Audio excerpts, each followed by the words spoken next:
Halo ladies, jumpa lagi di channel kesayangan kita, Kian Amorete. Kalau kamu juga menyimak berita-berita online atau media sosial akhir-akhir ini, mungkin kamu juga agak khawatir tentang situasi perdatingan online di tahun 2025 ini. Bagaimana tidak, kan? Di dalam negeri kita mendengar dan bahkan mungkin merasakan sendiri bagaimana situasi kehidupan kita yang kian berat, khususnya tentang situasi ekonomi dan politik. Ada isu Indonesia gelap, PHK di sana-sini, lapangan kerja semakin sulit. Kalaupun ada lapangan kerja, skill kita yang tidak sesuai, atau umur kita sudah melewati batas. Kalaupun semuanya masih oke, ternyata yang lebih dipentingkan adalah orang dalam.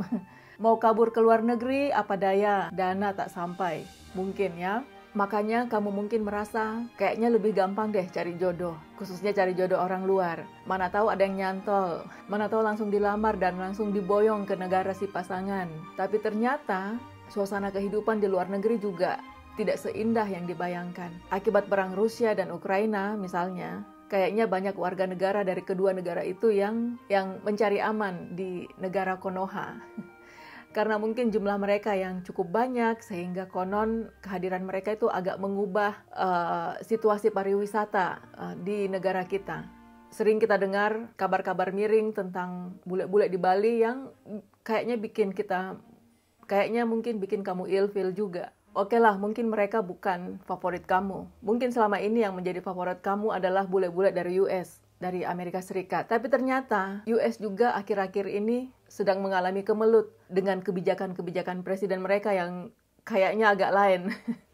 Yang membuat situasi Amerika sekarang kayak sedang sangat berat juga. Orang agak takut pergi ke luar negeri. Mungkin karena itu rencana untuk datang ke Indonesia juga di hold dulu. Mau berpaling ke orang Eropa, masalahnya tidak lebih ringan. Antara lain karena persoalan bahasa yang bagi banyak orang terasa lebih sulit. Belum lagi Eropa juga sedang susah dengan inflasi dan ancaman perang yang kayak selalu mengintip di depan pintu. Mungkin juga karena alasan agama. Banyak ladies yang memfavoritkan orang-orang Turki ya. Sekarang katanya bukan lagi Turki tapi Turkiye. Tapi Turkiye juga sedang tidak baik-baik saja sekarang ini. Dalam keadaan begini, mungkin orang-orang dari berbagai negara agak menahan-nahan diri untuk bepergian ke luar negeri. Orang mungkin lebih suka untuk berhemat dan menunggu keadaan membaik dulu. Nah, apakah hal-hal ini juga berpengaruh terhadap dunia perdatingan online? Apakah kamu memperhatikan, kok ada lalat? Apakah kamu memperhatikan adanya perbedaan di dunia perdatingan di tahun ini? Saya tidak lagi menggunakan dating online, jadi saya tidak tahu persis bagaimana situasi sebenarnya di lapangan. Tapi saya barusan melakukan riset kecil-kecilan tentang bagaimana situasi perdatingan online di tahun 2025 ini. Karena secara logika kan, dengan situasi dunia yang tidak baik-baik saja seperti ini, orang mungkin akan istirahat dulu dari dating online. Mungkin untuk menghemat biaya berlangganan, atau karena mereka berpikir, bagaimanapun nanti tidak bisa ketemuan, atau alasan-alasan lainnya. Itu alasan yang logis dan rasional tentunya. Akan tetapi tentu kita juga tahu bahwa kadang-kadang orang tidak peduli dengan situasi-situasi dunia, ya kan? Yang namanya urusan cinta, kadang tidak sejalan dengan logika dan tidak rasional, ya kan? Buktinya, walau negara sedang perang, walau dunia sedang krisis, tapi orang kalau mau kawin, ya kawin saja, ya kan? Nah, terlepas dari segala situasi dunia yang katanya tidak baik-baik saja itu, saya membuat riset kecil-kecilan tentang bagaimana sih peluang buat kamu yang ingin mendapatkan pasangan hidup orang luar negeri di tengah situasi yang tidak menentu seperti ini. Barangkali ada celah yang bisa kamu manfaatkan. Dan celah itu mungkin adalah cahaya kecil yang bisa kamu jadikan sebagai harapan. Tidak perlu kamu repot-repot untuk mencarinya, saya yang melakukannya buat kamu. Oke? Nah, dari pencarian saya dari berbagai sumber, saya membuat 3 kesimpulan yang bisa kamu jadikan pertimbangan. Dan nanti juga akan saya buatkan beberapa tips untuk kamu perhatikan. Kesimpulan yang pertama adalah bahwa jumlah pengguna online dating itu sudah meningkat pesat. Dengan peningkatan jumlah orang yang memiliki akses ke internet dan semakin besarnya penerimaan masyarakat terhadap online dating, ternyata ini mendorong peningkatan jumlah pengguna dating app di seluruh dunia. Di tahun 2025 ini ada lebih dari 500 juta pengguna di seluruh dunia. Angka ini akan terus meningkat hingga diperkirakan akan menjadi 750 juta orang pada tahun 2031. Apa artinya ini? Artinya, ini adalah harapan. Semakin banyak pengguna dating app, semakin besar peluang kamu untuk mendapatkan kenalan, ya kan? Akan tetapi tentu perlu juga diingat bahwa walau jumlah pengguna meningkat dan peluang menjadi semakin besar, tetapi mendapatkan kenalan lewat online adalah hanya langkah awal. Untuk sampai ke pertemuan yang nyata, pertemuan real, dan apalagi sampai lanjut ke hubungan yang serius, dan bahkan untuk sampai ke perkawinan yang bahagia tentunya, itu tidak segampang yang dibayangkan. Hanya karena seseorang ngechat kamu, hello, how are you, itu bukan berarti dia ada ketertarikan. Hanya karena kalian chatting setiap hari, itu bukan berarti dia serius, dan hubungan kalian akan berlanjut sampai ke pelaminan. Itu memang harapan, itu memang positif, tapi baru tahap awal. Tidak usah baper dulu. Hal yang kedua, di tahun 2025 ini, tingkat keberhasilan yang sampai ke pernikahan itu sudah sangat tinggi. Sebuah survei yang dilakukan oleh The Knot, yakni sebuah situs yang membantu rencana pernikahan internasional, mengungkapkan bahwa 50% pasangan yang bertunangan atau menikah bertemu lewat aplikasi dating atau aplikasi kencan. Ini peningkatan yang cukup besar dari 39% di tahun 2017. Apa artinya ini? Artinya bahwa orang mendapatkan pasangan yang serius lewat online dating sudah dianggap normal dan sudah mulai diterima di dalam masyarakat.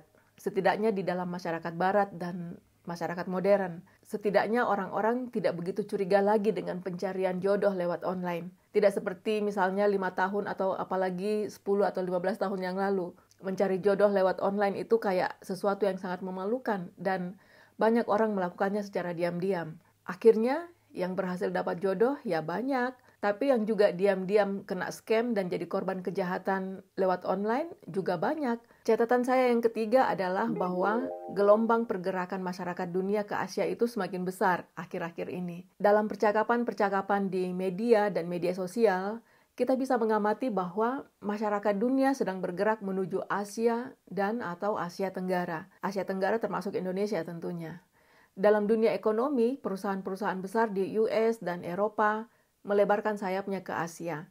Ini juga berarti orang-orangnya atau pekerja-pekerjanya akan ikut pindah ke kawasan ini, ya kan? Juga dalam industri traveling dan pariwisata, orang-orang dari benua Amerika dan Eropa lebih suka bepergian ke negara-negara di kawasan Asia dan Asia Tenggara. Termasuk juga semakin banyak orang dari belahan dunia barat yang mencari pasangan hidup di kawasan Asia. Faktor-faktor ini tentu sedikit banyak memberikan pengaruh yang cukup penting dan positif bagi dunia perdatingan online, khususnya untuk dating online internasional, yakni antar orang berbeda negara. Apa artinya ini? Artinya dari dukungan teknologi sudah ada, testimoni keberhasilan sudah banyak, dan yang terpenting adalah keinginan kamu untuk mendapatkan pasangan orang luar negeri itu akan lebih dimudahkan. Kenapa? Karena mereka pun, orang-orang di luar sana pun sudah semakin terbuka dan semakin lebih menerima kemungkinan untuk mendapatkan pasangan, khususnya wanita-wanita dari kawasan Asia. Mengapa ini catatan yang penting? Karena dulu-dulu banyak orang dari dunia barat yang memiliki prasangka buruk bahwa wanita-wanita Asia itu hanya ingin kabur dari negerinya atau ingin keluar dari kemiskinannya. Dan ketika mendapat pasangan orang berdolar, ujung-ujungnya mereka niatnya hanya untuk memorotin harta pasangannya. Kita mungkin marah mendengar itu, tapi tidak bisa disalahkan juga kan? Sama kayak kita juga, banyak dari kita yang memiliki prasangka buruk terhadap bule-bule. Ya, mereka hanya mau sek-esek lah, tukang kawin cerai lah, pelit lah, dan lain-lain sebagainya. Nah, rupanya dengan perkembangan informasi dan komunikasi, khususnya dari sosial media sekarang ini, di mana orang-orang semakin terbuka di sosial media, akhirnya publik pun sedikit banyak bisa menilai secara lebih adil situasi atau keadaan di negara-negara dengan budaya-budaya yang berbeda. Setidaknya seperti kita yang mendapatkan gambaran bahwa ternyata yang namanya bule itu tidak semua seperti yang kita prasangkakan, tidak semua seperti yang kita pikirkan. Demikian juga pada pihak mereka pun mendapat gambaran bahwa ternyata perempuan Asia itu tidak semuanya seperti yang mereka sangka selama ini. Nah, oleh karena itu, berdasarkan ketiga faktor ini, menurutku segonjang-ganjingnya dunia akhir-akhir ini, tetap saja masih ada harapan kok buat kamu yang mencari pasangan orang luar. Tidak usah putus asa, hanya karena berita-berita dunia tentang situasi ekonomi dan politik akhir-akhir ini. Hanya saja, meskipun prospeknya masih menjanjikan, sangat-sangat perlu diperhatikan juga tiga hal berikut ini. Ya, yang pertama, walau pengguna dating app itu meningkat tajam, namun sangat penting untuk memilih dating app yang aman dan terpercaya. Jangan hanya kamu cari yang gratisan-gratisan saja. Kalaupun terpaksa banget kamu hanya bisa pakai yang gratisan, pilihlah dating app yang memiliki proses verifikasi yang cukup kuat dan dating app yang lebih mengutamakan keselamatan penggunanya. Proses verifikasi itu contohnya yang minta verifikasi melalui nomor telepon, nomor handphone, atau verifikasi email. Tidak menjamin ini pasti aman dari scammer, tapi setidaknya lebih aman lah daripada yang main langsung saja, tanpa harus verifikasi dulu. Karena di luar negeri itu, khususnya di negara-negara maju, umumnya nomor handphone itu tidak segampang di negara kita untuk mendapatkannya. Jadi setidaknya orang yang punya nomor handphone itu ada identitasnya. Hanya saja ada juga celahnya ini. Orang-orang yang memang maksudnya menipu itu ada saja jalan yang mereka temukan. Yakni ada banyak situs-situs yang menyediakan nomor handphone publik yang bisa dipakai untuk melakukan verifikasi suatu aplikasi. Ada banyak situs-situsnya. Saya pun pernah pakai. Bukan untuk nge-scam ya, tapi supaya saya tidak perlu menggunakan nomor HP saya sendiri untuk memverifikasi suatu app. Saya lupa dulu. Saya cuma mencobanya, ternyata bisa. Jadi intinya, tetaplah sadar akan adanya kemungkinan-kemungkinan ini dan tetap berhati-hati akan kemungkinan penipuan. Tips yang kedua, yang juga penting untuk diperhatikan adalah cobalah lebih peka terhadap perbedaan budaya. Saya tahu banyak orang kita yang otaknya itu penuh dengan prasangka-prasangka buruk tentang orang-orang asing. Prasangka-prasangka buruk ini kadang tidak kita sadari muncul dalam percakapan-percakapan kita melalui chatting atau video call yang mungkin membuat orang itu ilfeel atau kehilangan ketertarikan tanpa kita sadari. Walau mungkin dia sudah tertarik kepada kita secara fisik atau secara profil, tapi ketika kita ngobrol, ada sesuatu yang membuat dia ilfeel. Atau kalau bukan prasangka buruk, banyak orang yang kayaknya itu selalu berprasangka baik malah. Selalu berprasangka baik memang baik.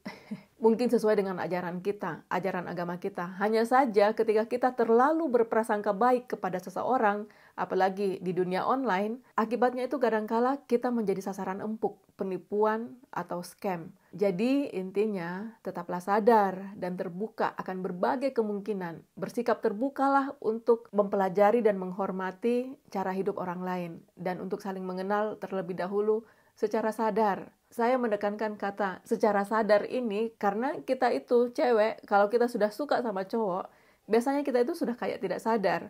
Kita sudah kayak melayang-layang di pink cloud. Apa-apa kelihatan indah. Kalau ada sesuatu yang mencurigakan, kita akan cepat-cepat menepis pikiran kita. Kita tidak mau berpikir secara rasional. Dan kayaknya kita memandang si dia itu sudah kayak bukan manusia lagi. Apalagi kalau itu bule ganteng, keren, kelihatan kaya lagi. Pokoknya dia minta berapapun, banyak ladies yang langsung transfer saja. Tidak berpikir bahwa, loh katanya kaya, kok begituan aja minta? Yang ketiga, yang perlu kita ingat ketika menggunakan dating app adalah selalulah utamakan komunikasi yang jelas. Yang jelas, inilah pentingnya kemampuan berbahasa asing. Kalau mau jodoh orang luar, setidaknya bisalah bahasa asing, setidaknya bisalah bahasa Inggris. Kalau mau orang Prancis, belajarlah bahasa Prancis. Kalau mau orang Belanda, tidak ada salahnya belajar bahasa Belanda. Walaupun sebenarnya bahasa Inggris juga sudah cukup. Karena orang-orang di sana sudah cukup, sudah terbiasa, sudah normal berbahasa Inggris.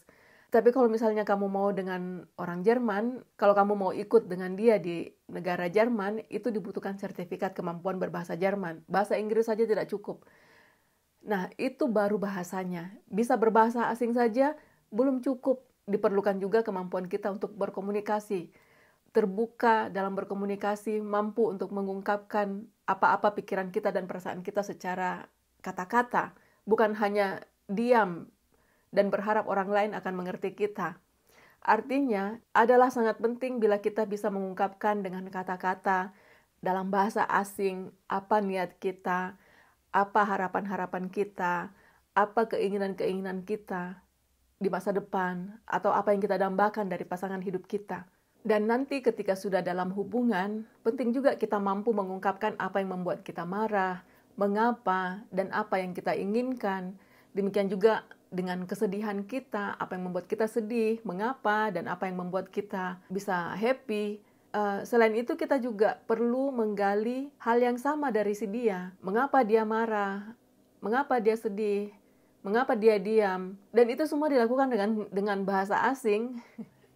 Dan yang juga jauh lebih penting adalah kemampuan kita untuk menerima kenyataan ketika ternyata si dia bukan orang yang kita cari. Atau sebaliknya, kita bukan orang yang dia cari. Jangan sampai sebenarnya kita sudah tahu tidak ada ketertarikan atau tidak ada kecocokan, tapi kita tidak mau move on. Dan kita terus mencari-cari kesesuaian dan memaksakan perasaan kita. Akhirnya ya, kita hanya sakit saja, galau saja berhari-hari. Dan kemudian mungkin kita hanya wasting time menunggu dia. Padahal banyak kesempatan atau peluang yang bisa kita dapatkan dengan mencari yang lain, mencari yang baru. Nah, sebagai kesimpulan akhir, mencari jodoh orang luar negeri di tahun 2025 itu tetap memiliki prospek besar menurut saya. Secara teknologi platform dan algoritma sudah sangat maju, tapi tetap saja untuk berhasil mendapatkan apa yang kamu cari, itu perlu keterampilan bahasa asing dan keterampilan berkomunikasi, serta menggunakan strategi pencarian. Dan juga harus tetap berhati-hati akan penipuan, berhati-hati akan kemungkinan adanya pemerasan dan kejahatan lainnya, baik di online maupun ketika kalian sudah ketemuan. Oke, nah untuk dating app apa yang terbaik untuk tahun 2025 ini bisa kamu simak di video yang ini. Ya, begitu dulu ya ladies.